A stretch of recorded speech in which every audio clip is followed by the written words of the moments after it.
Rotating slowly 1.5 million kilometres from Earth, Gaia is scanning the entire Milky Way.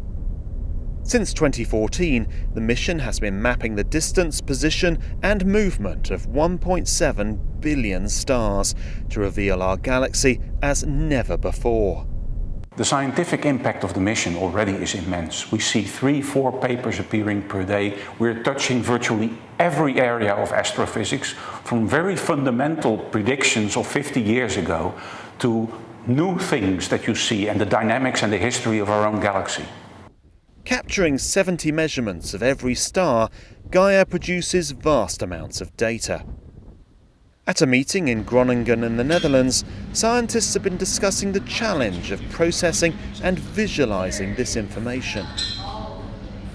Gaia is probably one of humanity's greatest missions, one of the greatest catalogs of data that has currently existed for humans to go through, and it's almost impossible to give you all of the ways in which Gaia is impacting astrophysics. Earthbound observatories provide a snapshot of celestial objects in the night sky.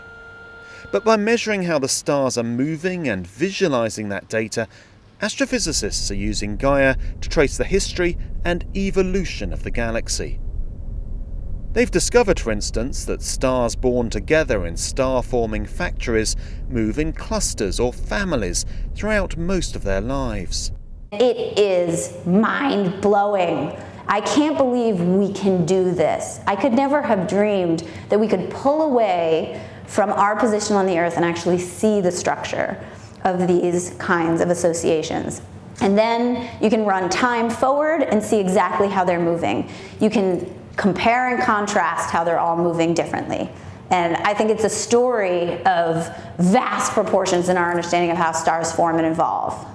Other science teams have used Gaia data to confirm today's Milky Way is formed from giant galactic mergers. So most of the stars in the Milky Way rotate like the sun in a clockwise sense. So for example, what we discovered last year is a very large group of stars that are going the other way around. And so that's already very suspicious, and it tells you kind of that these stars were formed elsewhere, being such a large group. And it's also very old stars. So that was already the first hint that actually one component of the galaxy is probably made up from stars born somewhere else. Across Europe, hundreds of people work on the Gaia mission, ensuring the data is accessible to everyone. With more data releases expected in the 2020s, there are likely to be plenty more revelations to come. Gaia is currently in an extension of the original 5-year mission. We have fuel for another 5 years. What we do is we gather more data, we get better statistics, and then we can derive more precise results.